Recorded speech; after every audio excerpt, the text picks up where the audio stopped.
Assalamu alaikum wa rahmatullahi wa barakatuh, everyone. Welcome to the 22nd pod of Birth Life Story Circle, the pod that connects one life to the other. I'm your host and host, Sneha Bakkal, who flows with you in your journey of pregnancy, labor, birth, and postpartum. Hence, a certified birth doula and a traditional birth keeper. Our today's guest is my friend, Sister Urooj. She's a homeschooling mom of two. She'll tell you that she's extremely independent, but equally anxious. Someone who likes to start many things, even if she doesn't finishes them. She's done several roles in the startup world, but found nurturing her kids more fulfilling than a 9 to 6 job could ever be. What I know about her, she's an intelligent woman, she's a researcher, and she's an amazing mother. Alhamdulillah. I was more than honored to be a part of her VBAC. So thank you, Uruj, for joining in and welcome once again. So Thank Uruj, you, Sneha. Thank you you will so much. start with Yeah. your experience in pregnancies, your birth, the first birth, Yeah. second birth, third birth, inshallah, and whatever Okay. you would like to convey to your sisters today. So the platform is Yeah. yours. Thank you so much. Jazakallah khairan. Thank you so much, Sneha. Um, so it's actually quite an honor for me to be, relating my story here because it's a privilege. I think I would not have had, uh, except for some very fortunate things that Allah Ta'ala sent in my way, right? So I have been pregnant 4 times, right? My first daughter is, she's 9 years old now. Yeah. And अच्छा अगर किसी को English is everyone comfortable with English? I'm most comfortable communicating in English, but if someone's not comfortable, you all want You me to you speak can in you can Urdu communicate both or ways, Hindi, like please let me English know. and Hindi would be great. But I think we have people from other country as well as from India, from South India who don't understand Hindi well. So Okay. whatever So you are we'll stick to comfortable with. English. Yeah, yeah. Okay. Okay. So my first birth was a normal birth in a sense. She was born normally in a hospital setting, no cesarean. But of course, I did get an episiotomy. I had cholestasis in that pregnancy. So a little bit of reference. Okay, I need to explain two medical terms for people who do not understand. One is cholestasis and the other is placenta previa. So cholestasis is when during pregnancy, intrahepatic cholestasis of pregnancy. This happens specifically in pregnancy and is very common in Asian women. Uh, so what happens is that you get severe itching, specifically. So for people, it's said to be on the palms and the soles of the feet, but that was not my experience. It was on my entire arm, right, and entire feet. And and different people have different experiences. Some may even have itching on the face, etc. So what happens is in this condition, your liver during pregnancy, it does not process bile properly, bile acids, and that bile, it goes into your bloodstream. Okay. And it causes severe itching. Now the itching is such that you will keep scratching your skin, but because the itching is not on your skin, this itching is because of the bile that is in your blood. It does not help. So you keep itching and itching and itching. You're scratching your hands, and especially it's severe at night. So at night you're basically awake and you're scratching. You cannot sleep because of the itching, and it's terrible. It's generally worse in the third trimester. So this is cholestasis, right? And a lot of, and I have found in my experience that a lot of the Indian doctors, they are dismissive of this condition. They do not want to, I usually, like I have had to push for testing after reading up on this condition that, test me for cholestasis. I've had to push for testing uh, in my first pregnancy and in my third pregnancy. In my second pregnancy, I took it lightly, I think. And cholestasis is one of uh, the very major reasons why, one of the actual reasons that causes stillbirths. Okay, so if you've had itching in your pregnancy, or someone who has itching in their pregnancy, it is a good idea to check for cholestasis, right? The other term that I want to explain is placenta previa. I think some of you may know. So placenta previa is basically when your placenta, it implants. So when you conceive, right, the placenta can implant anywhere in your uterus. And generally it implants in a safer place, like towards the back or towards the front of the uterus on the top. But if it implants very close to your cervix, right, then that condition is called placenta previa because, and that is again a risky condition calling for a C-section if it persists till the end, right?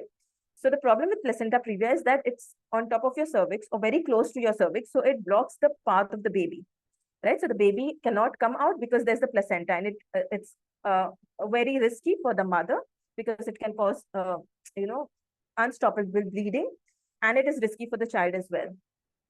So now that these two conditions are clear, I'll tell you about my 3 pregnancies. So my first pregnancy was typical normal pregnancy. I kept pushing for, I have this itching, please, test for cholestasis.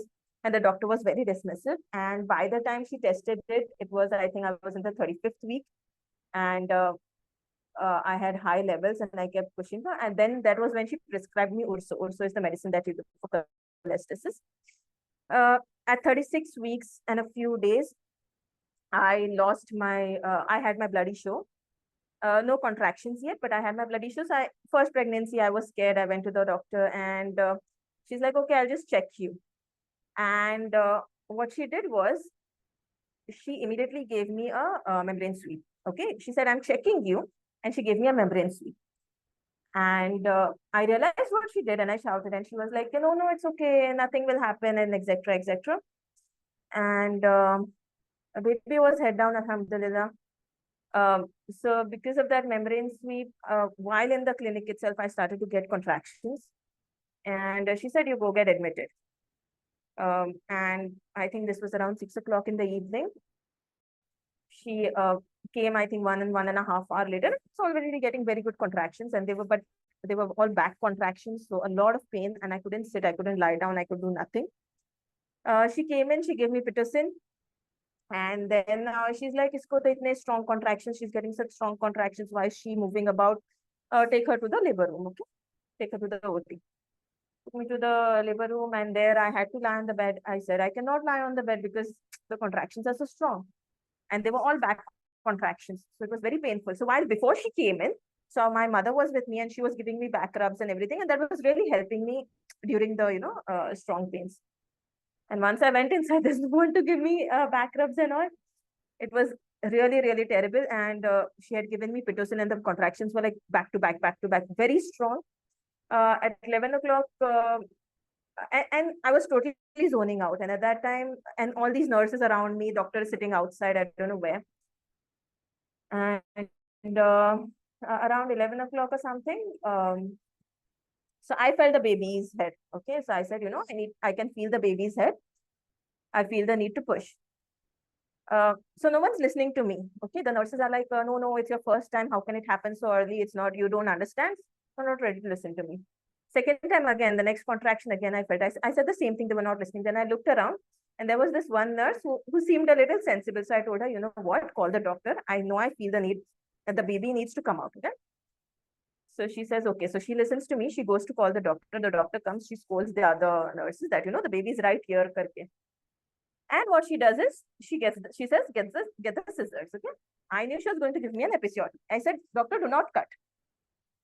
Doctor, do not cut. The baby will come. She said, no, how will the baby come out? And she cuts me. Okay, she does not even wait for me. She cuts me. The baby slips out. Okay, she's like, oh, what a slippery baby and everything. And I'm screaming my head off because I think it was not so much the pain. It was more, that I did not want that. Anyway, so the baby is born and everything. And I do not know any better. The episiotomy ho gaya. That was my first one. Second time when I conceived, so I had a missed miscarriage, right? I started spotting. I went to check. It was a missed miscarriage. And like, theek hai, abhi now the body has started, removing the, expelling the fetus out. So, theek hai. So I went to the first doctor for a consultation. She said, you have a missed miscarriage. We need to do a DNC. So at that time, I think it was 9.5 weeks or 10 weeks, something, right? I read up. I said, doctor, you can give me misoprostol, if misoprostol, I think that's what it's called, Sneha. The medicine that they give you for a miscarriage. Yes. Okay. So, okay. So I said it's naturally started. The process has started. So I don't. It may go. It may happen. So I said, worst case scenario, you can give me misoprostol if you feel, that it's not going to happen naturally. said, no, no, no medicine. It will not happen naturally. Naturally, you'll bleed out, and then you'll create an emergency situation, etc., etc. Your uterus is too bulky. I said, okay, she's scaring me. I read online several cases. I read stories of other people, and they said, they could pass it naturally. It took some time. So then I went to another consultation. That same doctor, what she did. So this was not the first doctor who did my delivery. He said, अरे बेटा नहीं नहीं, तुम है ना एक काम करो, तुम अभी के अभी है ना जाके ना पहले रजिस्टर कर लो, अभी डॉक्टर वहां पर चले जाओ, मैं अभी 20 मिनट में आती हूँ वहां पे, अपन है ना डीएनसी कर देंगे, ज्यादा सोचो मत, तुम्हारा your uterus is bulky and all that, uterus is big because you've already had one pregnancy before. So even if it is 10 weeks, it's going to, you'll bleed out and you'll come in the middle of the night, etc., etc. Fear tactics, scare tactics. Let you go right now. So I already have anxiety. Okay. So I get anxious very soon. And I was like, okay, what to do? So then I went, got admitted, got a DNC done. ठीक है, DNC हो गया. And for me, the problem with me is that and I don't know how many, if any of y'all have the same problem, y'all can share, and maybe I'll share more about it in the third birth that I'll share. Mera jo hua. A second birth. So the problem with me is that I do not feel grief the way other people feel grief. So in my case, the grief does not come out. I do not cry from the grief. The grief stays inside and it manifests in different ways. So that is why I generally take just say after this miscarriage also, it took me a very long time to heal from the DNC. Generally, people are up and standing in one day from DNC, right? For me, I felt weak for a very long time. And I never cried for that miscarriage. I never cried for that baby, right? And I think for a month at least, I was like totally under the weather. I could not walk correctly. I could not move correctly, right? So the grief manifests in different ways for different people. Then after that, my third pregnancy, what happened was I was diagnosed with placenta previa in my third pregnancy. And the placenta was not just near the cervix, it was on top of the cervix, right on top of the cervix. Okay? I also got COVID in the first trimester, right? And that was terrible. Like it really threw me off. And I took a long time to recover from that as well. And generally in placenta previa, what happens is as your pregnancy progresses, your uterus grows. And as your uterus grows, the placenta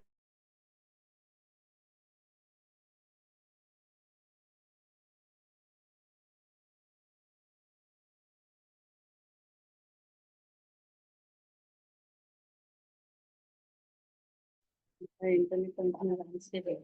Call all previa. And a complete placenta previa that does not move is even rarer, I think, Sneha. So it stayed on top of the cervix. Yes. Yeah. It's even rarer. So it stayed on top of the cervix throughout my 9 months. It did not move at all. And so aisa ho gaya. So at that time, I was staying with my mom, and she had been through 2 C-sections, and her understanding was that C-sections are very difficult, and very difficult to recover from, and very difficult on the body, very difficult on the child, and all of that is correct, right? But because I stayed with her for 9 months, and she's anxious, and I'm anxious, and what happened was it compounded my anxiety, and I had this very big fear of C-sections at that point, right? So my mindset was totally this thing where I did not want a C-section, even though in that case, I would say, complete placenta previa is one of the very few cases where a C-section is actually warranted, right? So till the end, I kept fighting it off. I kept saying, मुझे C-section नहीं चाहिए. I don't want a C-section. I don't want a C-section. I kept checking to see if the placenta has moved. Okay, my anxiety was so much, I would go and get, a sonography done every month just to check if the placenta has moved. And and the doctor I had at that time, she's known for doing normal deliveries. I sought someone out who was not like my previous doctor and, would wait, etc. So she actually waited, and she was like, she herself used to say that, he can move ho jata hai, we'll wait, and you're not having any bleeding. So placenta previa is also respect her for a lot of bleeding in pregnancy. And I was, alhamdulillah, not having any bleeding, etc. So she said, we can wait, we'll see if it moves, if it moves. And then at 39th week, she said, 39 weeks ho gaya hai, ab tak move nahi hua hai. Let's do a C-section. I said, no, let's wait some more. Now, the problem is, I said, okay, 39 weeks you're saying, I'll go right now and I'll go and get it checked. Okay, one more sonography. I'll go and get it checked. If it's moved even a little, then we'll wait till 40 weeks. She said, देखो बेटा ऐसा ऐसा. She tried to explain to me, but my fear and my anxiety was so much. I said, एक बार check कर यार. So I went to the sonography person, and she said, you know what, it's moved. She gave me some measure, some 1.4 centimeter or 1.7 centimeter or something. Okay, she said it's moved that much from the cervix, and I'm like, oh, it's finally moving. I was very happy. So I go back to the doctor. She said, tell her to write the exact centimeter it's moved. Okay. So I go back to the sonography. She said, checks it again. She writes 1.7 centimeters, etc. I'm like, doctor, wait. So the safe limit is 2 centimeters away from the cervix. Doctor, wait. Okay. 40 weeks comes around. I go into labor. Okay. I start to get pains. And I'm like, Arey, wow, okay, I'm getting pains. No bleeding. Nothing is happening. We go to the hospital. Now, in the hospital, the doctor does not come to check. There is a resident doctor. Wahan pe hai. She checks me. And she's like, and what happens? By the time we go to the hospital, my pains slow down. So they start very strong. And then by the time we reach the hospital, they have slowed down. So she's like, you're getting contractions, but they're very mild right now. Okay. I said, okay. So then she checks me. She says the cervix is closed. Okay. The cervix is closed. And I feel the baby's head and it is floating. And abhi itna to mujhe nahi pata, because at that time I did not do so much research around these things. And then when I get up from there, the way she checked, it was very painful. And then when I get up, so there's a lot of bleeding. Okay. And she's like, this is normal. The cervix is sensitive at this point, etc., etc. So it is normal. It's fine. Then she's like, you can go back home if you want. When the pains return, you return back. Abhi to pains hai nahi and everything. So in my mind, I'm thinking if she can feel the baby's head, whatever, it's floating or whatever, that means she cannot feel the placenta. If she cannot feel the placenta, that means the placenta has moved, right? So that is my thought process. Like, okay, theek hai, to fir ghar pe jate, we'll go home. When the pains return back, we'll come back.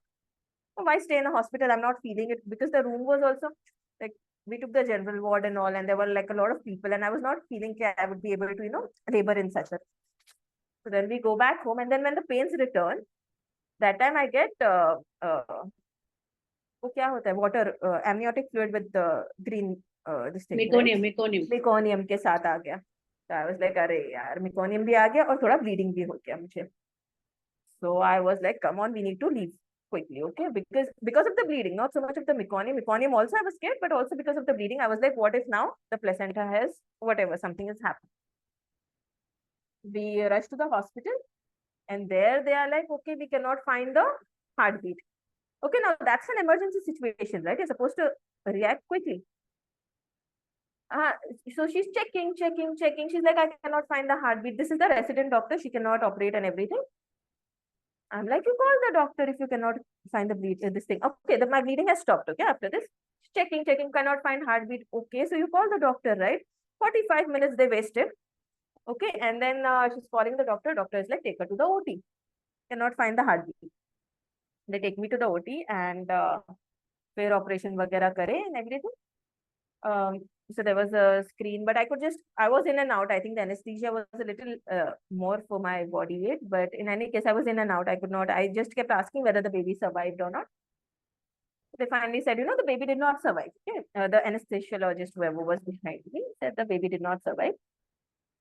And I was in that moment also, there was no reaction. Like I felt nothing. Honestly, I felt nothing. I was like, okay, alhamdulillah. Like it's okay. Like it was honestly, if you go to see, it's such a big loss, right? In that moment, I felt nothing at all. And then they gave me something to put me to sleep, he said. And I don't know what they gave me to sleep, because this happened at around 5 o'clock. And when so I could hear some of what they were saying, and the doctor was like, it's so fresh. She said the baby's just died, which means that agar thoda log jaldi karte the, right? If the resident doctors and everything, right? And she said that the placenta was right on top of the cervix. It had not moved, right? So all of these things I feel, and Sneha later on told me that, if the same check was done by someone more experienced. Maybe the doctor herself had come and done the cervical check, right? And then we would have, maybe the decision would have been a little different. But of course, it's all ifs and buts. What's written is written, right? In any case, so then I lost that baby and stillbirth. Then I woke up directly at 11 o'clock. So 5 o'clock ke aaspas, I had this operation, and 11 o'clock I woke up, and by that time I realized that मतलब बरी वगैरह कर दिए थे baby को, and so I did not get to see the baby. Okay. Which is, and my mother was sitting there, and then as soon as she saw that, I'm waking up and everything, she came and hugged me and she started crying and everything. And I'm the one consoling her, like, why are you crying? It's okay. Like, and literally, I'm telling you, I felt nothing. मुझे कुछ feel नहीं हो रहा था. उसके बाद, what happened was, and then they gave me all these medicines and all. Pura 3 days were like terrible torture, because I have a fear of injections, right? And they kept doing that IV thing, and my veins are very thin. So they would keep I don't know, break hote rehte the, and they had to keep coming and giving, and it was like very bad. And uske baad I developed postpartum anxiety and postpartum depression. Again, I have to tell you that I was not crying at all. मुझे रोना नहीं आता है, okay? And I had this extreme anxiety that my scar is opening up. Scar को कुछ हो गया है, scar को कुछ हो गया है, scar को कुछ हो गया है, and I'd keep checking it. It was so obsessive, right? I'd keep checking it, and it was really bad. Like I didn't know. Many times I would go and check. Night may I would be awake. I could not sleep, right? Something's happened. So it is so.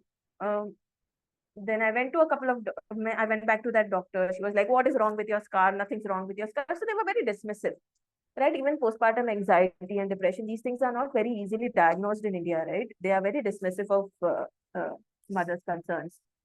And but then I went to another. I kept going to doctor after doctor after doctor, because I'm like, no, she doesn't know what's happening to me, She doesn't know I have this pain and that pain. And a lot of referred pain, मुझे ऐसा लग रहा था कुछ तो हो रहा है, अंदर कुछ हो रहा है, बाहर कुछ हो रहा है, sonography करने के लिए मुझे prescription दे दो, all these kind of things. And but so finally I was diagnosed by one of the doctors, and she said, you have postpartum anxiety हो गया आपको, or depression हो गया है, right? And I knew for these things they are going to give me medication. I said, I do not want medication, right? And so I've been in homeopathic treatment for a very long time. So I went to a very good homeopath I knew, and she was like, see, what has happened is, wo jo grief tha, that grief, it needs an outlet. It needs to be expressed, right? You need to cry out, right? You need to remove it out of your body. Now, when that grief is not expressed, what happens is it's going to come up in other forms, which is what is happening to you, right? So it's coming up as anxiety in your case. It is actually depression. You're in postpartum depression. You're not recognizing it because it's coming up as anxiety. And she prescribed me medications, and alhamdulillah, I went to her after 4 months, and then after that, I slowly got better from the depression. But yeah, I never really cried, even with the medicines. I never really cried. So it always like it stayed like a part of me. Like now also I cannot cry, even though I know that, when I'm recounting this, I'm grieving inside. But I'll not be able to cry for that, right? And so that was that. Uske baad, acha, the placenta previa, one thing I need to say is that, if you have a miscarriage before 10 weeks or 11 weeks or something, right? If you've not finished, 12 weeks nahi hue, it's better to, I don't know, maybe Sneha can guide you better.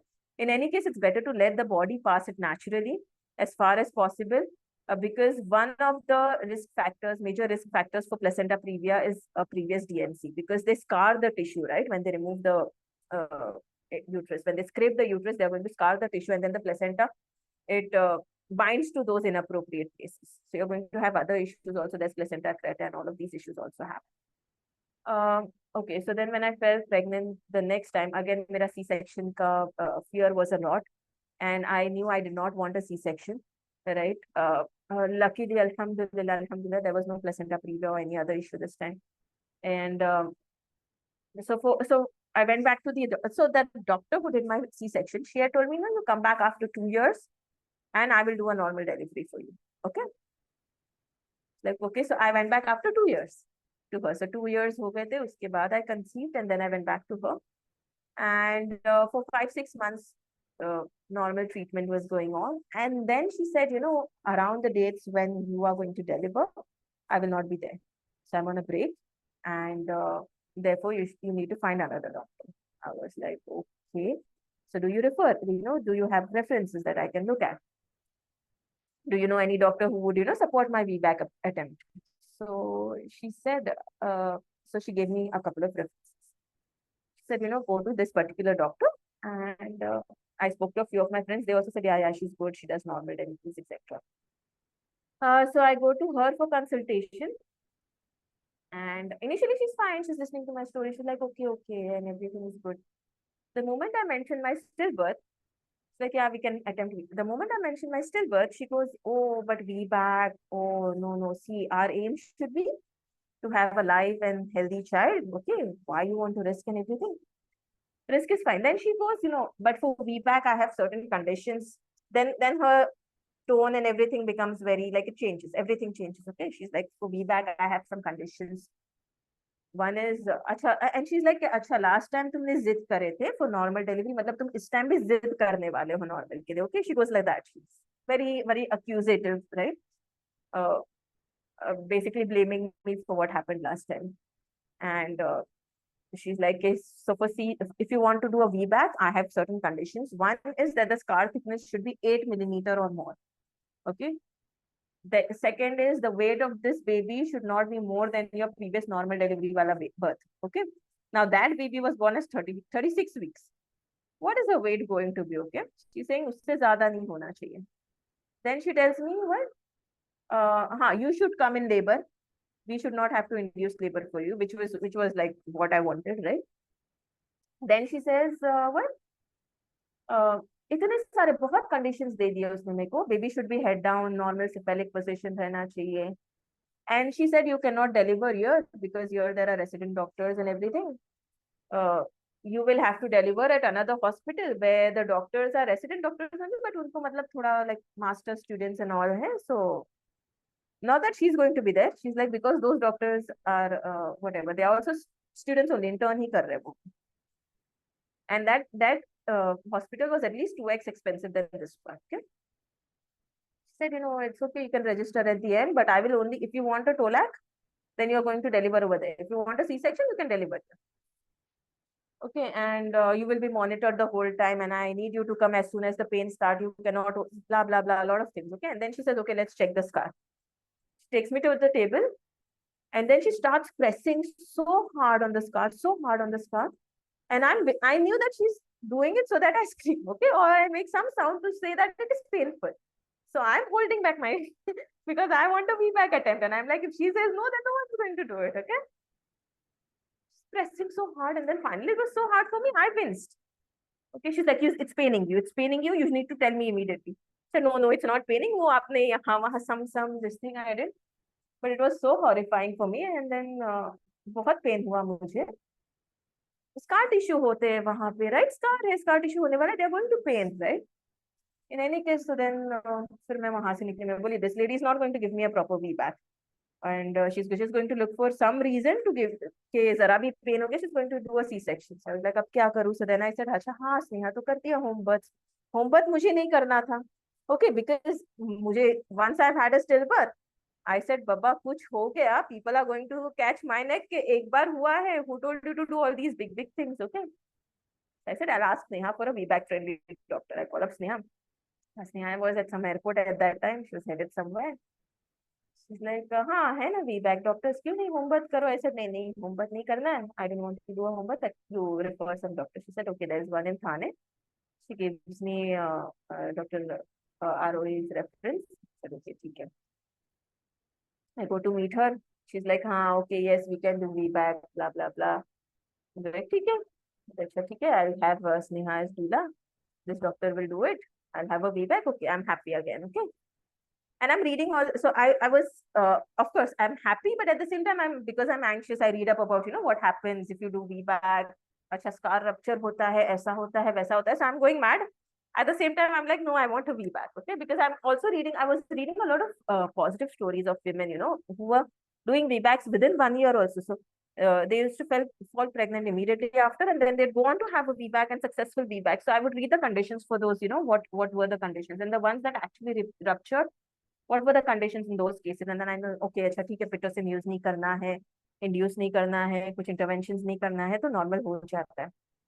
So I was like, if these people, so many people are having, successful VBACs, and this is very common in US and all of these countries, right? Not so much in India. Obviously, it's a big struggle to find anyone who would let you VBAC successfully. So then, and then 1 month later, when my next appointment was due, I'm like proper in my third trimester now. Sneha messages me, you know what? RO is going for some conference for a month and around this date, and that is around the date when I'm going to deliver. Okay, that is my due date ke aaspas. Said, oh shit, now what? Okay, so then I'm like, अब तो नहीं करना है, अब वापस से चालू हो गया. I'm going to doctor after doctor. I'm doing research ke who does VBAC friendly, na? I go to another doctor. Now again, what happens is every time I go to a doctor, I think throughout my pregnancy I went to like 6 doctors. Every time I go to a doctor, even VBAC friendly doctors, the moment they heard stillbirth, they would say no. They would come up with some random reason and they'd be like, no, because of this. So I also developed cholestasis in this pregnancy. Okay, I was having itching and everything. Not ready to check. One doctor, she's like, oh, it's allergic. She's giving me medicines for allergy, which I did not take. She gave me some allergic cream and everything. Okay, apply kar, no benefit. I'm like, listen, test me for cholestasis, give me also. I'm not ready to test me for cholestasis, right? And then after a lot of, then once when she was checking me, she saw all the scratch marks on my legs. Okay, so cholestasis ki itching itni hoti hai ki you bleed. Like you scratch your skin so much like you're bleeding, okay? So she's like, "Arey, itni itching ho rahi hai, acha theek hai, you test for cholestasis." Okay, that was when she gave it, and I tested and I was positive for cholestasis. Okay, so then finally she prescribed me also. This was after that I spoke to you. She told me talk to Tapasya for the cholestasis. So I spoke to Tapasya, and Tapasya gave me a lot of herbal and other dietary changes, lifestyle changes that I need to be making to reduce it. So it reduced a little, but it was not enough, right? So in my case, it was not enough. I still continue to itch, and so when the doctor prescribed me Urso, I said, I'm taking the Urso, not risking it this time. I took the Urso. It helped with the itching a lot, but I think this was very towards the end, like almost to the end. But even then, I had itching, and तब ऐसा हो गया कि and I was not finding any VBAC friendly doctor. And I was like, what to do? And then Sneha messaged me. Sneha is like, what's happening? Kya chal raha hai? I'm like, I'm still searching. And she was like, acha, theek hai, CRO is coming back and at this and this date. Let's have some backup ready, like just in case. So you send me to, I don't remember her name now. Dr. Manjari. Manjari, you send me to Manjari.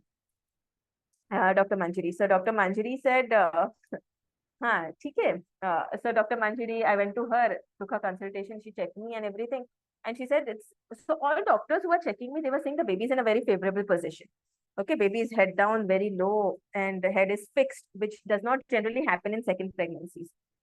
Head floating रहता until labor starts. So they were all like, baby's fixed and everything. पहले सब हाँ बोलते हैं for VBAC.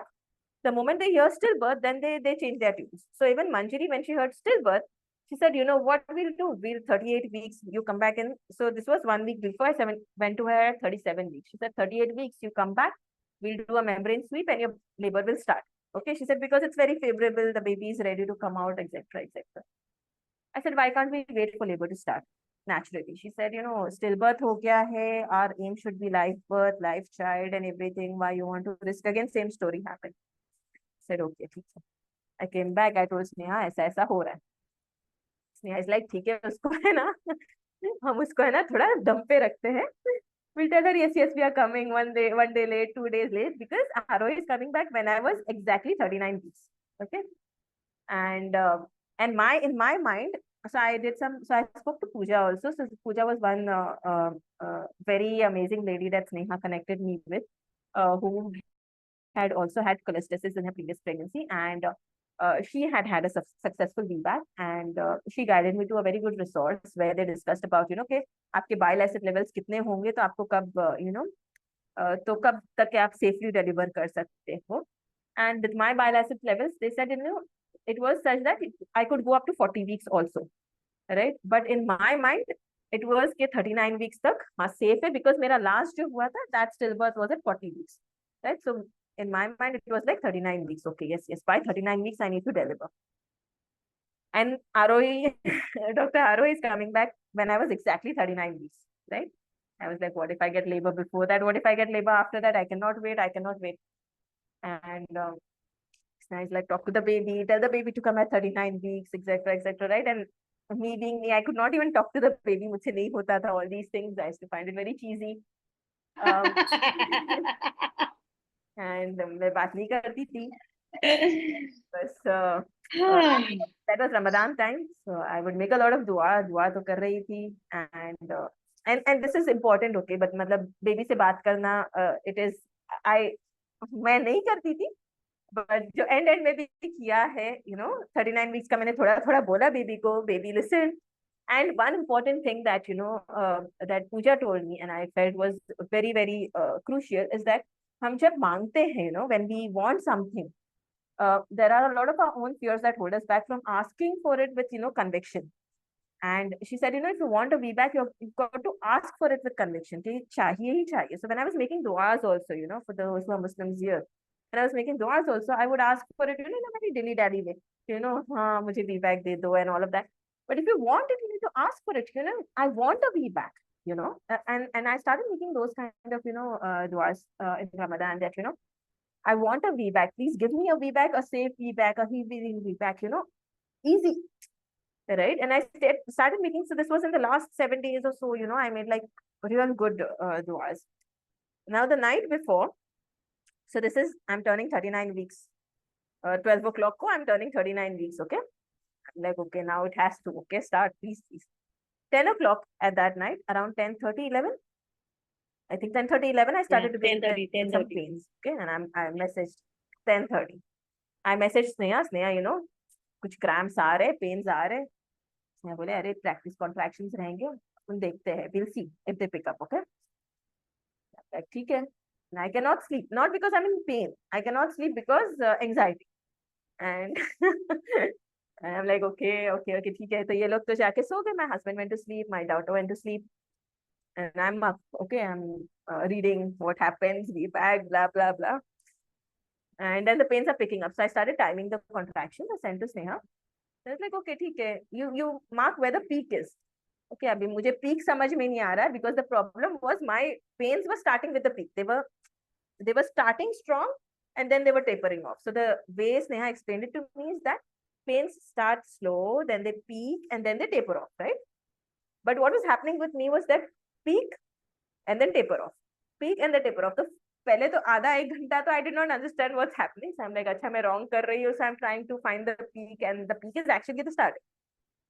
And then I think ऐसा करते करते, and then Sneha messaged me, I don't know what time, saying that Dr. Arohi 11:30. 11:30. She's saying Dr. Arohi has landed in Mumbai. Okay, she's come back wherever she had gone. She's landed in Mumbai. I'm like, okay, chalo. And then the pains picked up. Fatafat. And then I messaged, I think 3 o'clock. Sneha is like, हाँ, ठीक है, they're coming. We'll see the peak. Then she called me, I think at suhoor time. So I made the suhoor and everything. I said, अभी जाना पड़ेगा. अभी Sneha क्या बोलती है, I don't know. जाना पड़ेगा. I made the suhoor and everything. So suhoor is the, for those who don't know, in Ramadan, we have like a pre-dawn meal that you need to eat, right? So I made that. I cooked that for my husband and for my child. And I told them, you'll get up, you'll start eating. So like a very early pre-dawn meal, very early suhoor. And then at suhoor time, Sneha calls me. Sneha is like, let me see your contraction. And I was like, okay, one's coming up now. And they were coming quite fast. Like, I think in a couple of minutes, a new one was coming. So Sneha is like, अरे तुम्हारे contractions peak से start हो रहे हैं. And they are up. So I was also awake for my pre-dawn meal. And I was like, let me see what she's saying. She's like, Sneha, it's coming, very nearby. Like, okay, abhi to shuru hua tha, what she's talking. So I was at my, I was brushing my teeth, and I just kept the video on, and I was like, 55 seconds and more. We got to pack our bags. And then there was this, everything is done, Sneha, everything is done. They ate, I think they ate their suhoor so early. Well, yeah, everything, they're done. Can we leave? I was like, yeah, leave. So I completed my meal, I prayed my prayer, and then continued. And then, so we packed up and everything, and my husband booked a Uber for the hospital. Then we left. अभी वो Uber का जो route था, that was through, I think वो क्या you guys were discussing, I could just hear. So it was going to take us through Palm Beach, or Palm Beach का ही route था वो, and you said you'll come to Palm Beach. So ऐसा हो रहा था, मुझे बहुत ज़्यादा pains थे. तो स्नेहा को भी ऐसा था that she needs to be in the car with me. I was saying you come to the hospital directly. I'm not going to stop anywhere. क्योंकि मुझे बहुत fear है कि it's going to come fast. Okay, the baby is going to come fast. So Sneha was like, no, I need to be in the car with you. So you all pick me up. I'll come to Palm Beach Road. Was that what you said? Yeah. Yeah, somewhere in between. Somewhere in between, right? So the route the car was picking up was Palm Beach. I said, you know what? Let's take the freeway. Freeway से जाते हैं क्योंकि freeway ends at Chembur and we can pick up Sneha on the way and then go to Thane. वहाँ से भी route आता है. And it's not very, it's more or less equidistant है दोनों भी. So then we turned around. अभी इसमें 10 minutes waste हो गए. हम गाड़ी में ही है ये route से अब ये route करने में 10 minutes waste हो गए. I'm like, what is happening? Because I'm like, oh my god. Because the pain मुझे तभी ही मतलब मुझे blood pressure वगैरह आ रहा था. I'm like, the baby is very, and the pains were coming one after the other. They were very quick. And I'm messaging Sneha, you know the baby is going to come. What do I do? A lot of blood pressure and all. And then we went to, then we picked up Sneha from the freeway. Freeway पे से then तब फजर का time था. And then Sneha reminded my husband and everything whether you prayed or not, right? So my husband and my child, because हम लोग जल्दी में निकले थे even before fajr time started. So my daughter and my husband, they prayed in the car. And then मुझे तो कुछ याद ही नहीं था. Then Sneha reminded me azkar हुए हैं क्या morning के. So then I did my morning azkar in the car. And you forgot that Dr. Arohi, what did she mention? There is no place in the hospital. Yes. And then this is at the last minute. Okay, we are about to reach the hospital. We were 10 minutes away, and she tells Sneha that there is no place in the hospital that we were going to. Okay, now I'm like, I can what is happening, because this is crazy, right? And I'm like, what if I birth the baby in the car, right? Sneha's like, I'm there, and then I'm like, you're there, fine, but okay. And so then we were like, okay, now we need to go to another hospital a little further away. Then at that time I was like, so my daughter is talking to the baby and she's telling the baby, come after 15 minutes. And then I looked at the estimated time that was left to reach that hospital, and it was showing, I don't know, 10-15 minutes or something. I said, no, say half an hour, because it will take time for us to climb up and go into the room, etc. Right? I don't want to birth on the road. So I was like, tell the baby half an hour, okay, come after half an hour. And then alhamdulillah, so then we reached the hospital. Gadi say we came out of the car, and while on the way to the, climbing up and everything we went through the wrong entrance first of all, because it was a little confusing. There was a bus stop, some kind of a bus stop, a shaded bus stop and everything, and thought that was the hospital. We started going inside. They said, no, the hospital is the other side. So वो पूरा बाहर आके फिर वापस से we had to go. के बीच में मुझे 3-4 contractions आ गए. We went up and they immediately took us in the room, and the doctor was waiting, or did she come after? I don't remember. Came afterwards, yeah. Yeah, she came afterwards. So they were telling, they brought like the hospital gown and stuff. I said, I'm not changing into anything. So Sneha sent them away. And then they came to check for some blood pressure and everything. There was no way I could not lie down because the contractions were very strong. Then the doctor came in to check. I said, between the contractions, you're going to have 30 seconds. You check me quickly as much as you can, right? So she checked me quickly, and she said it's 7 to 8 centimeters dilated. I said, what? 7 to 8? Sneha, what is this? I said, it's enough pain. Like I was in so much pain. I said, there's no way 7 to 8 centimeters dilated, because I can feel the baby right there, right? So no, 7 to 8 centimeters, it's going to take time. And she walks out of the room. Said, Sneha, I cannot do. And then in the next contraction, I'm on the floor. I'm on the floor on all fours. And I said, Sneha, baby's coming. This was, I think, not more than 2 contractions. And I'm on the floor. I said, baby's coming. And I was like, baby's coming? I said, yeah. I said, I'm feeling like 40. She's like, baby's coming. Okay, what do we do? And then and I started screaming because मुझे तो बहुत वो, this was the first time, even though my first one was a normal birth, this was the first time I actually experienced the ring of fire that they say. वो मुझे ये first time experience हुआ क्योंकि first time उसके पहले बार तो उसने एपिसोडमी करके बच्चा came out, so I never felt it and that pain, okay, that pain is a lot, but alhamdulillah it lasts only for like a very short while. And I was screaming.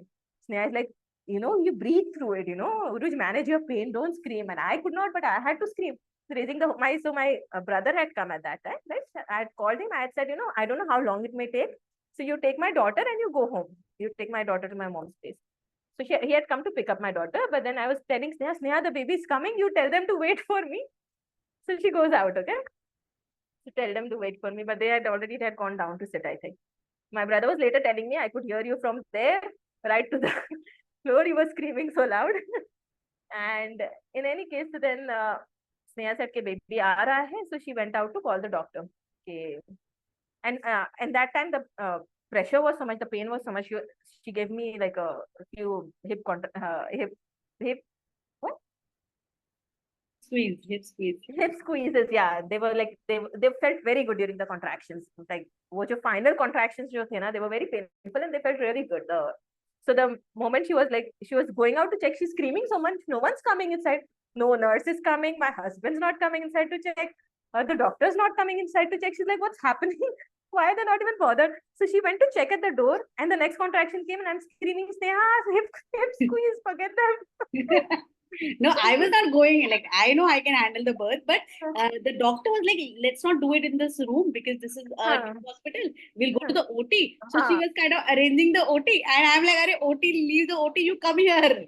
Because supposedly the doctor should be, catching the baby. So, yeah, I just called her. The baby. Yeah.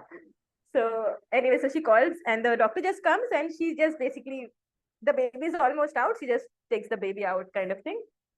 And all this while I'm looking at Sneha, madam, I'm in pain, I'm having the contractions, the baby is coming out. I'm looking at Sneha to see what the, because मेरे दिल में अभी भी stillbirth का डर है, right? Still fearing the stillbirth, that something might have gone wrong, okay? So I'm looking at her to gauge her reaction because she can see the birth, right? I'm on all fours. I cannot see the baby. So I'm looking at Sneha and for a minute, her face is serious because I think there was a cord around the neck. Yeah. And then I heard the baby cry and I'm looking at her changing expression because I cannot see the baby. And then I'm like, okay, now it's fine. So then they removed the cord and everything. Baby was delivered and was like, alhamdulillah. But the placenta would not come. The placenta took a bit of time to come out. We tried a few positions. We tried to spot and everything. The point was the placenta was, it had detached, but it was, I think because the cervix had swollen by that time and everything, it was right there at the opening, but it had not come out. And 1 घंटा हो गया, 1.5 घंटा हो गया. I think I was a lot in my head at that time, right? And that kind of it has a lot of effect on our body in terms of, you know, when what we think is generally what happens. So if we think good, you know, as Allah subhanahu wa ta'ala also says that, you know, if you have good thoughts about me, then I am like that with you, right? So मेरे साथ वैसा हो गया, and then basically the doctor removed it manually. It was not like, it was like a 30-second thing. And that baby, alhamdulillah, for even since from day one, she's been the most settled, most calm child I've seen ever. And I've seen a lot of, you know, in our families also, I've seen a lot of children, right? So that natural birth, when I did not have to have like IVs, I did not have to worry, I did not have to think about, you know, what, like कुछ भी नहीं था, वो सब fears नहीं थे, वो interventions नहीं थे, वो, you know, all that. I did not have to have second thoughts, right? You know, if I had to confirm a decision, I knew Sneha was there, right? एक decision मुझे लेना है, मुझे वो comfort था, so that child, alhamdulillah, was born very calmly and in comfort, right? So the child is still, everyone remarks that she's a very happy baby. From the time she was born, 1 month, 2 months, 3 months, she does not cry for unnecessary things, you know. So if bhook lagi hai, to she'll cry, neend aayi hai, to she'll cry, but not a lot, right? And she's very happy, smiling, calm baby. And I think that it makes a lot of difference. What kind of birth you have makes a lot of difference in the kind of baby and the kind of child that person turns out to be. Now she's hungry and she's crying, but yes, my husband is there too. look after her. So that is my story. And anything I've missed out, Sneha, you can. So I would like to mention. So when we had discussed, when she understood that Dr. Arav is not going to be there, she just discarded this option of VBAC. She's like, let's not do this, Neha. I know you want me to have this experience, but you know what? I'm tired. My husband is not understanding, and I do not want to doctor shop now. I am okay with a C-section. I am okay with a happy, healthy baby coming out of C-section. I was like, so don't mind, Sneha. I like, why would I mind? It's your baby, your body, your choice. Why would I? And there was absolute silence for at least 3 to 4 weeks. And then I get a call again while I was just with my son doing some shopping out there. And she calls up Sneha, can we do VBAC? I was like, yes, we can. Like, but what? I was like, what do you want? Let's talk it out. So then we like husband and I, and we had a discussion on Zoom. Again, it's the same place where I sit. I love this space because Alhamdulillah, it has changed a lot of lives, I believe. And then the husband, by the end of consultation, he was like, let's do a home birth, yeah. And he's like, you don't know. It's my thing. I have my fears and anxieties. Like, yeah, I find this to be a nice option. And then she's like, no, Sneha, I cannot do a home birth. I am very clear I want to birth that in the hospital setup. I want Dr. ROE to be there. I want you to be there. I'm like, okay. So let's make duas. Let's work on those parameters. So still Dr. ROE did not reach back, but then we were okay with she giving a substitute to us in the same premises where she works. So that because I knew that I am the one who's going to handle the birth. The doctors just being around is enough for her anxiety to be like, okay, I am in a hospital. Dr. Aravi knows this doctor. Dr. Aravi knows Sneha, and that way. So she believed in me, but she wanted a space which is not home. So we were like, okay, cool, okay. And then once I just asked her to just, can you go to a chiropractor and do some body work? And then she came to my house for a prenatal, which an activity which I love to do with all my mothers. So that was a labyrinth activity which made her cry, where she released, where I got to know the part of Urooj, who's trying to be that strong lady who's handling all her family members. She cannot cry because she is a responsible woman. She got to be always strong. She cannot release herself. And all of those. And we also did some inner child guided meditation, which brought a lot of childhood traumas. And it was an amazing experience. And we were like, by we took 6 hours, I guess. You were with me at my house. Yes. And I was fasting, but you had lunch with us in our house, and at the end she knew, she spoke to. So her mentality is like, I need research, I need evidences, I need people who will reassure me. So all of it was there. Pooja Talukdar, again, Tapasya and I had the privilege to work with her. And she was an amazing person who supported her with researches. I was there to understand her emotions and whatever she's going through. And by the end of it, I came across a post by Hafsa Qureshi where she shared her birth story of a mother, Cholestasis mother, had cesareans before. This time she wanted to do a VBAC at 41 weeks. And I just, sometimes Instagram has been a blessing for all of us. It has got a lot of stories to us. So I just read, we had a group, Urooj, her husband and me, and then I posted the story and like, see, we just need to talk to the baby. We just need to give time to ourselves. Let's do this. And I used to just pump her up and give her all the details about what is Dr. ROE doing, because at the end I have to only do all of these things with my hospital going clients. And yeah, so from discarding the idea of VBAC to again coming back to it, because this was destined for you, Urooj, because you deserve this. And the efforts you added into the trust, and and acknowledging, see, these are my fears. This is how I am. Can you just hold me, and can you just hold me, and just be with me? And that was an amazing thing. I always feel that way that, my friends and my sisters and everyone around should experience this so-called natural birth, alhamdulillah. And we were able to do it. And because I knew that the first birth was a fast, quick birth, that was the reason when I saw her 50-second pain, I was like, let's go. And I am not leaving you. I am in the car for you because you might birth in the car. And that's okay, birth in the car. So she's like, no, birth in the car. I think, okay, I know, okay. And then her daughter, so she picked me up and I called up Dr. Aru. She's like, hey, there's no place in this hospital. I don't know. I'm okay. I told her, okay, do you want to come to my house? Like, no, Sneha. Like, okay, take it, continue with the contractions. And her daughter was like, wow, baby come after 15 minutes. No, no, no, baby, it's 30 minutes. So yeah, so then later on she believed, yes, talking to babies help. Babies understand, that prenatal science is for real. And if you are, if you ask something from Allah with conviction, that will come your way. And I'm so glad, alhamdulillah, that, Uruj, now she want to have more babies and birth at home. Inshallah. So that's about it. Alhamdulillah, it was an amazing experience. Jazakallah khairan. The prenatal session that you mentioned, I forgot to mention it was actually the turning point for me with respect to my mentality. Wahan pe jaake, that was where I truly relaxed with regards to having a VBAC, where I got my internal fears and anxieties out and had those birth labyrinth and everything with you. That was, I would say, mentally, that was the turning point for me. And that was very close to the, I think, 38 weeks baby did that entire exercise. It was very effective.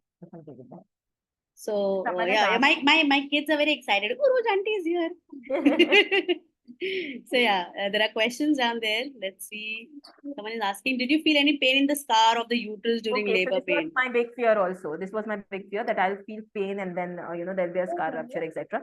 But alhamdulillah, like the pain of the contractions was so much.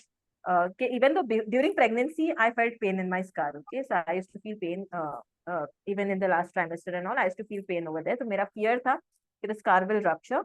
But alhamdulillah, during contractions, I did not feel anything. There was no pain in the uterus during labor. And what was the thickness? The thickness I got that measured, and वो thickness को लेके एक doctor ने मुझे मना कर दिया. It was I think 3.2 millimeter or something. Said no, it's too thin. It's too thin. You cannot birth. But I checked online, and it was very normal for that particular gestation. So do not listen. And like even the scar thickness has no bearing on whether you can deliver normally or not. Okay, so just in case you want to know, the thickness was 3.2. Anyone has any questions, I can take it.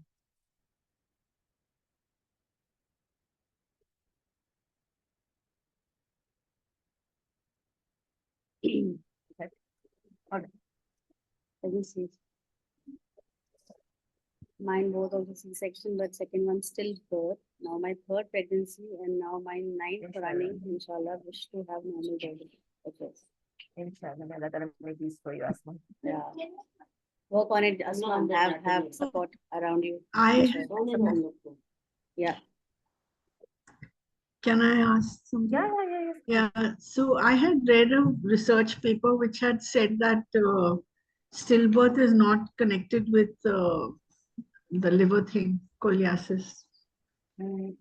So there is a research paper that says it is not connected with stillbirth.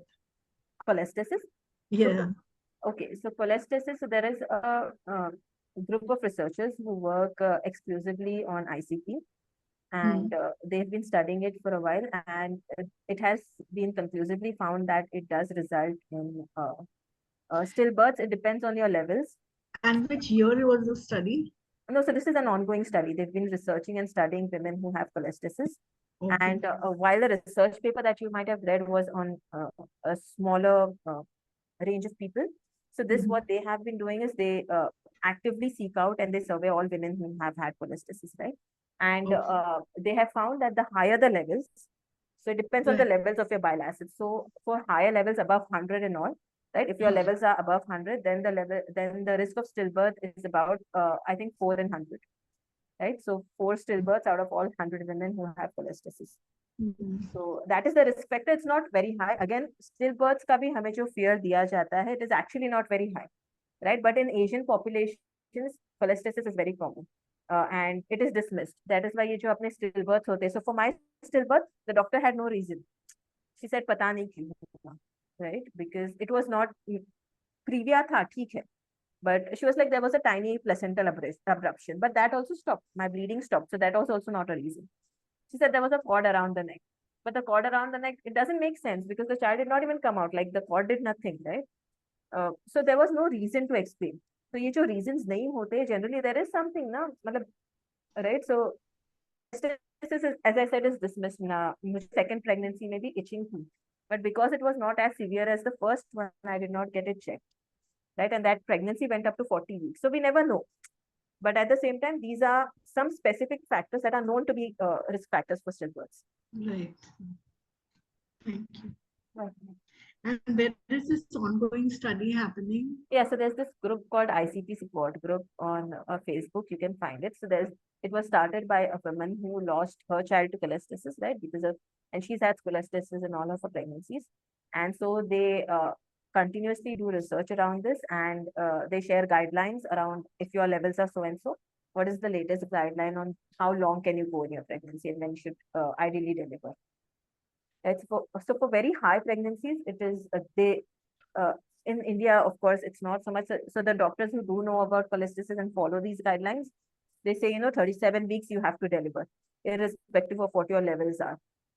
But in the US and all, they are pushing for, following the guidelines with regards to, if your levels are high, they may even deliver you at 35 weeks, 36 weeks, because it is a higher risk for stillbirths. It affects because the bile acids can then cross the placental barrier and go into the child. High would be how high? Above 100. So some people even have 200, 256, 300. So these are very high risk. Right. Thank you. Tapasya, are you here? Like with good Yes. network? Yeah. Tapasya,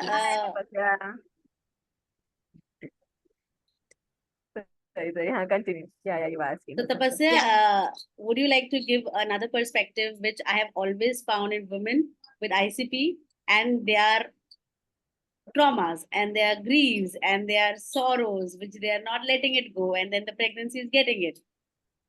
Apart from bile, what can be other factors which impacts? And I have seen this in like 3 women whom I've birthed with ICP mothers. So what do you like to say about that? So I'll go back a little to specifically Urooj's case. See why she was saying that I didn't feel anything when the doctors told me that baby did not survive. So we have to understand that we have this ancestral instinct of accepting a baby's death because our grandmothers would have babies and lose them. Like they would have 10 babies and lose maybe 3 or 4. So our genes have not forgotten this survival instinct that, when a mother loses her baby, on one level, she accepts it with grace that was God's plan and that's what has happened. That acceptance has gone from our lives. Secondly, had she been, if she was shown the baby and if she was allowed to say a peaceful goodbye to that baby, I'm sure the amount of anxiety and depression she went through, that would have been minimized and she would have processed that grief. Again, the grief that we accumulate from our lives, it goes into our root chakra, our Mooladhara chakra, which is the rough location is our pelvis. So most of the anger will go to our kidneys. Most of the irritation and unexpressed feelings will go to our liver, because liver is a organ that is kind of a recycling factory of the body. So it is going to recycle lots of toxins that we are, knowingly, unknowingly taking with something like food colors, something that is coming from our cosmetics, our cleaning products, whatever, body is receiving lots of toxicity and liver just takes them out. And when liver, energetically is overburdened with grief, irritation, anger, those things, again, pregnancy puts a little bit more extra demand on liver because things from the placenta are also going there for recycling. So liver is working in double shifts over time.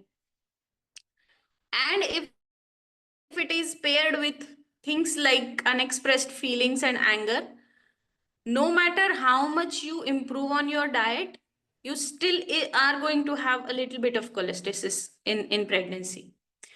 Again, I'm not part of this ICP group, but whatever little experience I have in supporting ICP moms, what I have seen is body is wise enough. Like when body thinks that baby is not going to survive higher levels, body will start labor.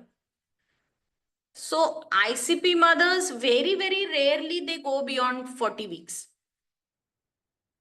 The labor generally starts, for some people it will start at as early as 36 weeks, even 35.5. I have seen one. I had a very dear friend in USA. Her bile acid levels were going up to something 152 or something. And she was birthing with midwives and the hospital suggested induction. She went through 3 days of induction, 3 days of induction at hospital. So first they will put the gel and then they let her, then they again evaluated the Bishop score, then started low dose Pitocin. So my question is, if, her body was capable, which it was, her body would have anyway gone in labor. So after 3 days of induction, she ends up having a successful vaginal birth. But then that is a lot of trauma. And her second baby was born at 34 week, 5 days, naturally, spontaneously, and this time also she had cholestasis. So seeing these cases, I feel that emotional release, working on your own angers, irritations, expressing, because again, you said Urooj has a personality that wants to have this facade of a strong woman. And somehow we correlate crying to being weak, which is not true. Strong people also cry, but their tears result in something very positive. So crying is a very, very beautiful tool that God has given us. When we cry, we release, and most of the things will get flushed out of our system when we cry. And then we are ready to fight again. And that's what was not happening in the postpartum with stillbirth. Because she was again putting up this facade that I'm a strong woman. But that came out as a fear in VBAC that what if this repeats itself again? Because I feel that Urooj was perfectly capable of a home birth, and henceforth, like if she has more babies, she's going to have a home birth. But somehow we feel that I need that reassurance and I need that validation and maybe this false sense of safety that hospitals sell us, that if something happens, somebody will save my baby. I think Janani is here. She's again a mother who has experienced stillbirth almost a year ago. Same thing happened. She goes to the hospital. There is a little bit of fluctuation in heartbeat. They send her home. She goes again in full-blown labor. They tell her there is no heartbeat. And I don't know for what reason they are doing cesareans if they are not finding a heartbeat and they know that baby is not there. Why do you put a woman through a cesarean then? Let her have a vaginal birth. Let her say goodbye to that baby in peace. And I'm sure she will accept it. Like this mentality of not showing the baby to the woman so that she doesn't go in trauma, actually, that puts a lot of trauma in her. Because ancestrally, women accept death more easily than men. That's how we are made. All the animals, they know not all their offsprings are going to survive, especially mammals. That's how we are. Sometimes we will accept a baby's death and even our own in childbirth with grace. And that's that. But society does not accept death and grieving. And again, they are very dismissive of the things like postpartum depression. They think, oh no, वो तो ऐसे ही कुछ भी मन से बना रही है. She has no problem, but she's coming out with problems. She does have a problem. Finally, somebody recognized that, oh, this is happening. She has postpartum anxiety. So all these things with processing your emotion, accepting real hard things, crying over things, processing that grief, and which can be accompanied with cleaner diet, cleaning your environment out of toxins. It all goes hand in hand when we have a diagnosis like cholestasis. So that's how I look at it, in a holistic perspective, because that woman which has cholestasis, it's not just a problem that will go with giving, prescribing her this urodicil, which will reduce her bile levels, etc. Only that is not going to solve the problem. We have to look at that woman, and we invariably know that woman suffering with the cholestasis, she is having a lot of baggage. Somebody needs to address it. So that was my learning lesson. And when I was listening to Urooj, it struck me that she just needed to cry because she just needed to see that baby actually. And that didn't happen. And people who, I mean, her family with well intention, I'm not doubting their intentions. They thought, that will give her more shock and grief and blah, blah, blah. And so that, they just disposed of the baby just without even. But that is actually very counterproductive. So sometimes I will tell you, like, I have seen 5 stillbirths, and at home, when we don't find a heartbeat and mom is sure that this baby might not survive, although I know that I could face a lot of problem if there is a dead baby at home, I will always ask the parents, what do you want? Because these are your options. My teacher, may she rest in peace, Kale, she always used to say that if you know that baby is not going to survive, give them the option of not going to the hospital and saying goodbye in peace. Because that goes a long term in healing that woman out of that grief. Going to the hospital, panicking, rushing that baby out through a C-section or, horrible induction, because if baby is not cooperating, the labor is really hard and difficult with a dead baby. But she needs to have those options, which we are not accepting. So it's a very, I don't know, it's a very thin ice on which we are walking. Regarding the whole thing that goes around stillbirth and how women accept, but actually it's very simple. Mothers accept it on some level that, all right, this child did not survive, it's okay, I receive it with grace, this experience, and I'll have more babies. So we need to understand and give her that option. Yeah, that's my 2 cents. So can I ask one question? Yeah. Sneha, can you hear me? Yeah, Noor, we can hear you. I just have one question. first of all, congratulations, Urooj, for your VBAC. Alhamdulillah, Alhamdulillah, and may Allah unite you with the previous baby, inshallah, in Jannat. And just for Tapasya, you said such wise words, and I'm every time I'm listening to it, I'm so much more learning and so amazed. Just one thing I want to ask.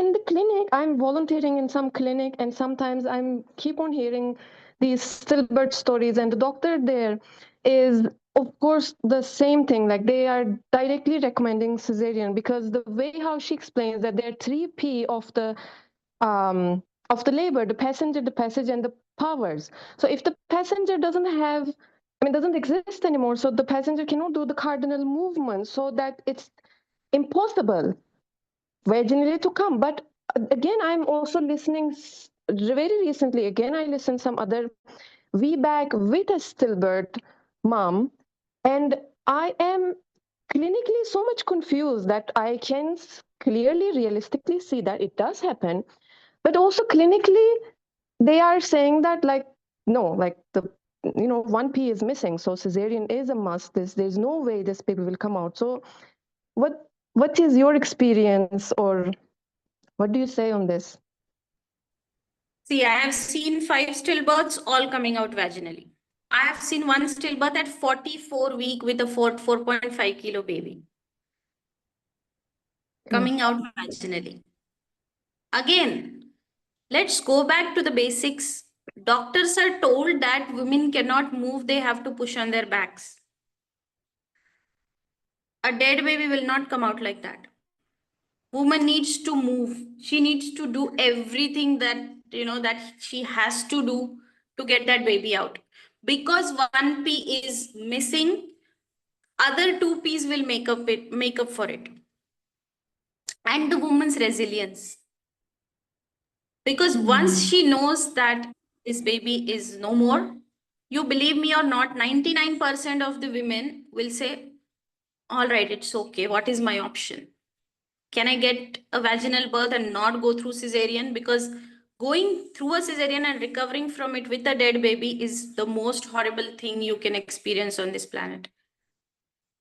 So if you give them an option, and the mentality is, oh my God, they will collapse. They will say, oh, my baby is not more. Now what will I do? I don't want to labor. Cut me open. Get that baby out. No, most of the women will not say that. They will say, if it can happen through vaginal birth, I want to do it. And then let them move, let them eat, let them labor like any normal person. See, once stillbirth has happened, what happens in the medical system in any hospital is that now they want to focus a lot on the mother. Her blood pressure, her this, her that, and then they are again stressing her, not letting her move, increasing the dose of Pitocin to make up for the cardinal movements. That's what they do even in any normal birth. They are not waiting for the baby to rotate in the last final phase when baby is emerging. They are directly giving you an episiotomy, manually rotating the shoulders of the baby and pulling the baby out of you. So anyway, they are not giving the baby the time and space needed to do the final rotation.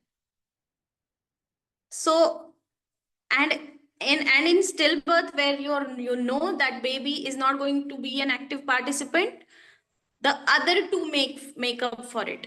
Women will push harder, they will tear harder even, but they will get that baby out. Maybe you might have to do some perineal repairs in exceptional cases, but that's it. Their bodies are perfectly, see, once the baby is not functioning, labor is fully going on, unless and until this baby is transverse or something like that, the labor will not stop. Body will get that baby out. And if you are in hospital and going through it, if your parameters, your vitals are going really at dangerous levels, then you should be given the, you should be counseled that C-section is a better option right now, because you are getting exhausted, your blood pressure is showing this. And if, in rare cases, if that is happening. But most of the times, when a woman accepts that, all right, God has taken away this baby, it's fine. That soul, if it has to return or some other soul has to come to my womb, it will come when the time is right. She gathers up the strength and she will push that baby out. That's what I have seen in all the 5 stillbirths I've seen. 2 of them were very hard, long labors. And they knew that baby might not survive, but still they did it. Because they did not want that trauma and a C-section. Because they wanted to have more babies, and inshallah, they will have more babies, healthy, happy babies in coming years to see. I'm waiting to, hear from them. One of them, I know a story where a woman had a VBAC stillbirth. So look at this doctor. She found a very good doctor. The doctor said, your baby, there is no heartbeat, your baby is not, hasn't survived, but you can still have your VBAC after 2 C-sections. This was her 3rd baby. And she was in a particular situation where there was domestic violence and abuse and lot of rough patch. And clearly maybe that baby did not want to be a part of that drama. But she got that VBAC. Next time she got pregnant, again within 1 year. And I was thinking, how could she get pregnant with the same man? I mean, it's insane. But she did. Again, she went to that doctor. She had a successful VBAC. She had again the baby girl she wanted. She gave her the same name. And then after that birth, when her husband witnessed that birth, their relations got repaired slowly. Slowly, a lot of interference that was coming from in-laws that was removed from their lives. And then her husband understood the value of keeping that family together, and his wife that was so courageous. And now she says, this babies, like both of these babies, they had come for a mission. One had come for a mission to make me realize the strength, make my husband realize that make my life easy, and we are now a much more happier, healthier family than before. So we never know how divine intelligence plays. There are much, much higher, bigger plans. Why Uruj had to go through this grief of stillbirth and cesareans, so that spiritually, with her inner growth, she could reach today where she is, to become the lighthouse for other women. That's what our purpose is. When we go through a lot and emerge victorious, it's not just for us. It's God's design to inspire others as well, so that we can serve others as well with our example.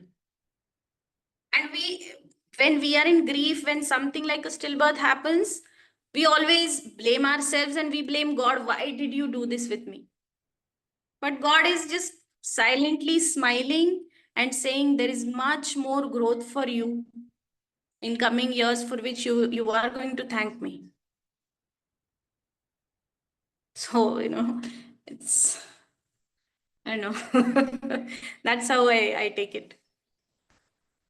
I hope I answered your question. I don't know. Thank you so much. Wow. Suppose you have one question. So generally, if a labor starts, like in my case, right, labor started strong and then it tapered off, right? Is there a prognosis of something that, it started and then it stopped? Is the body telling? It was your fear. Your fear. See, labors, we always see that VBAC labors take long. So VBAC labors, sometimes, contractions will be there right from 38, 36 weeks. A woman every night is feeling I'm going in labor. She's not. Again, when they start regularly, 2 nights, 3 nights, she's having contractions. In the morning, there is nothing, and she's like, my labor stopped. I know I'm not going to have this VBAC. I don't know, baby, whatever. And then it starts again. Then she will keep her hand on the scar and she'll like, no, no, no, no, no, this is, I can't do this when she's, 6-7 centimeters dilated, or very early, like 2-3 centimeters dilated. And then later on, she just forgets about the scar. And I ask her, where is the pain? Where is your scar? She's like, I'm not bothered. Oh, contraction is coming. She goes within. So, as you said, your prayers were half-hearted in the beginning. That's how your body acted in the beginning, half-heartedly. Once you surrendered that ab to ye hona hi hai, I accept whatever fate it is, then your baby came out. It's just that, fear acts on many levels we don't understand in labor. I think Tapasya, she was asking about her second birth, the stillbirth which stillbirth. happened, no? But it makes sense, no? It's again Yeah. like the fear of C-section. So it makes sense that the Yeah. body would try to stop it. So there was the meconium and bloody discharge, and there then the heartbeats were not found for the second stillbirth which And she also had in mind that there is placenta previa, maybe. So a lot of research also puts a lot of fear in you. Yes. Again, see, if that placenta previa was diagnosed, had the doctor said, no, this is, dangerous, you need to have a C-section, maybe you would have had a C-section and a live baby. We don't know. We don't know. That remains a mystery. But if we go back a few hundred years where there were no diagnostic tools, and sometimes the placenta previa would happen, a baby would be born.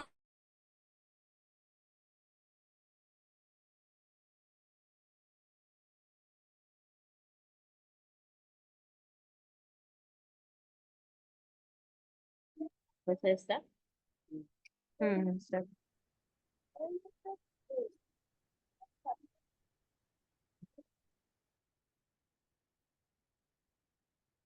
Words. These words changes your perspectives. एक और है ना, one more thing I wanted to bring up is that after my stillbirth, they gave me these small pills. Okay, there were these 3 or 4 pills that also I would recommend people not to take. That was for stopping the milk. Okay, and that hormonally disrupts you, and one of the side effects of that is that one of the side effects of that was depression, postpartum depression.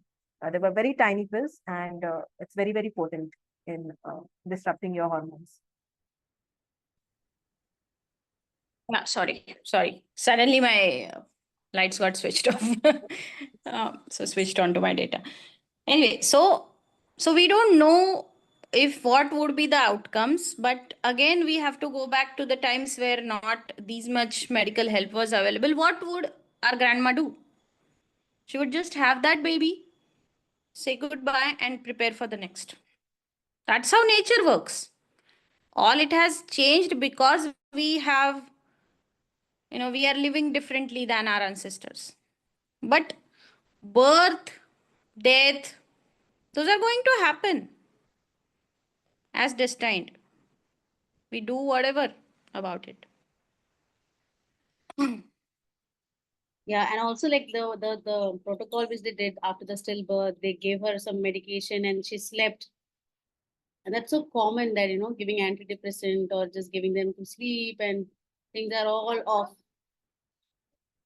So that is again cutting your natural hormones. That is cutting the circuit of grief that we needed to complete. It cuts it in half. And then we struggle with that grief for much longer. So while you were not there, Urooj mentioned that they also give you pills to dry off your milk. So she was saying that you shouldn't be taking those things because that can also cause depression, which she found in her research while. having her postpartum depression second time. Obviously, anything you take to stop your natural flows. If you're taking birth control to stop your ovulation, and sometimes people take pills to prolong or postpone their periods, etc. Invariably, they are going to have depression. You cannot stop flows from your body. The milk that comes out after stillbirth, it is taking out grief from your body. That is your body's way of crying. If you don't cry through your eyes, you have to let that happen.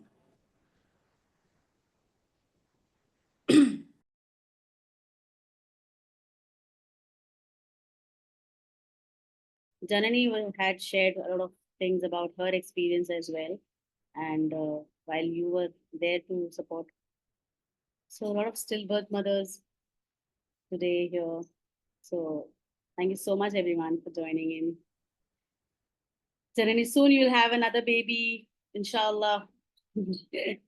And Thank you. It was a lot of insights from this meeting, and I would like to share one thing that it is all what I have understood. It's all about emotions. It's all about if you I have now learned that to be in the present.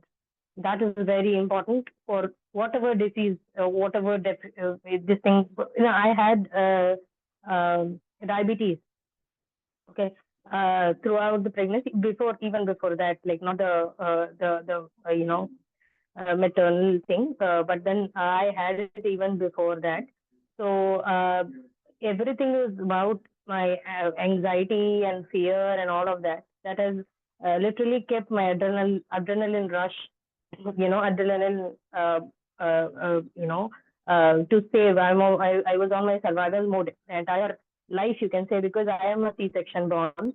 My sister is a C-section born, and we have this ADHD, diagnosed ADHD, all that.